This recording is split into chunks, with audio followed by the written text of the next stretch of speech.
अर्नब साहब, मैं एक बहुत छोटी सी बात से अपनी बात को शुरू करता हूं। मैं बहुत लंबी बहस में नहीं पड़ता। अकबरुद्दीन ओवैसी ने जो भी जहरीली भाषा का इस्तेमाल किया है, हिंदुस्तान के मुसलमानों का वो नजरिया नहीं है।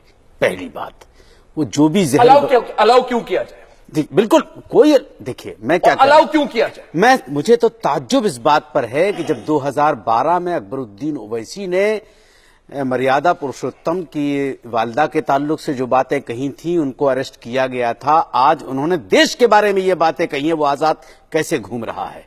ये जिम्मेदारी बनती है भारत सरकार की या तेलंगाना सरकार की? वो एमएलए नहीं। करते क्यों नहीं है? Why don't you act? बिल्कुल। So your question is to him. बिल्कुल। Why don't you act? क्यों आजाद घूम रहा है वो? क्यों आजाद? वो आजाद क्यों है? वो आजाद क्यों है वो? Why is he free? Why is he free? Is वो the question. सियासत कैसे होगी फिर? ये अर्नब जी, वो सियासत कैसे होगी? क्या सियासत? फिर मैदान में लड़ाई कैसे होगी? No. I'm translating. I'm translating. Can I keep translating this in English? Can I keep translating this in English at this point? No, only for our viewers in English. I'm translating this constantly in English. No, that's all. You can speak in whichever language, sir. What is the importance of today's day? You tell Fahim. 3rd of July. You tell Fahim Beg. You tell Fahim Beg. Fahim Beg. He is talking about Muslims. Reply to it. You know, 3rd July. You know who was the first martyr for Indian Army, first gallantry award winner after independence? It was Brigadier Usman, who was sacrificed on 3rd of July in the Battle of Nowshera. But मैं पूछना चाहता हूं, बताओ ओवैसी, तुम कभी गए brigadier Usman क्या? नहीं गए। कभी अब्दुल हमीद क्या गए? नहीं गए। उसकी 50वीं वर्षगांठ हुई। कभी अशफाकुल्लाह क्या गए? नहीं गए। मत बताइए। आप जुनैद क्या गए? और तो पकड़ के उस नौजवान की हत्या होने के बाद आप गए? कलाम के नाम आ गए। आप दोहराइए, वर्तमान बताइए। जुनैद की हत्या से कौन सा आपका मंत्री गया? मुख्यमंत्री गया जिसने जाकर उस मां के आंसू पहुंचे, जिस बच्चे को ट्रेन में कत्ल कर दिया गया एक जानवर के नाम पर? क्या बात कर दिया आपने? इतिहास की बात मत बताइए। इस 4 दिन में होने वाले उस कत्ल की बात। याकूब मेहनत क्या? क्या बात कर क्या? क्या बात कर? जाकिर नायक क्या? अरे आप कहाँ चले गए? यही बात है। आप शाहरुख खान, आपका एमएलए बोलता है।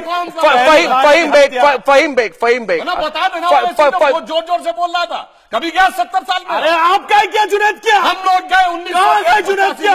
आपका एक विधायक, आपका एक मंत्री उस जुनैद, उस नौजवान के घर नहीं गया? मैं पूछता हूँ, जानवर के नाखों मार दिया गया। कोई गया? शाहरुख खान के उस परिवार को दिलासा देने आप नहीं गए श्रीमान। और आपके मुख्यमंत्री यूपी के जब जाते हैं किसी दलित के यहाँ, तो एयर कंडीशन लगाया जाता है, रेड कार्पेट बिछाया जाता है, और आप अपने उद्देश के नागरिक को जिसको कत्ल कर दिया गया वहां जाने की फुर्सत नहीं। और आपके प्रधानमंत्री बोलते हैं कि हम उनके साथ ये करेंगे वो करेंगे। अरे श्रीमान, ये बताइए, जब दलित का कत्ल होता है, जब दलित को गौरक्षा के नाम पे मारा जाता है, तो प्रधानमंत्री कहते हैं मेरे दलित भाई को मत मारिए। सुनिए साहब, नहीं, जब पोटा खत्म हुआ था तो सरकार ने पार्लियामेंट में कहते हैं कि मेरे दलित भाई को मुसलमान मारे जा रहे हैं। मारो, तब कौन था? जब चाहिए कि मेरे मुसलमान टाटा हुआ तो आप रिकॉर्ड रखिए। सरकार ने कहा ये टाटा इसलिए रिपील होगा क्योंकि मुसलमान मारे जा रहे हैं। तब किसकी सरकार थी? जवाब दीजिए श्रीमान। टाटा हुआ तो किसकी सरकार की बात नहीं कर रहा हूँ, बात की बात कर रहा हूँ। बात हुकूमत की नहीं, हुकूमत की सियासत की है। आग आपने लगाई है। अरे हर तरफ से हो रही है। इशू गोवा से लेकर यूपी कर दिया कुछ। The issue here is Fahim Beg, may I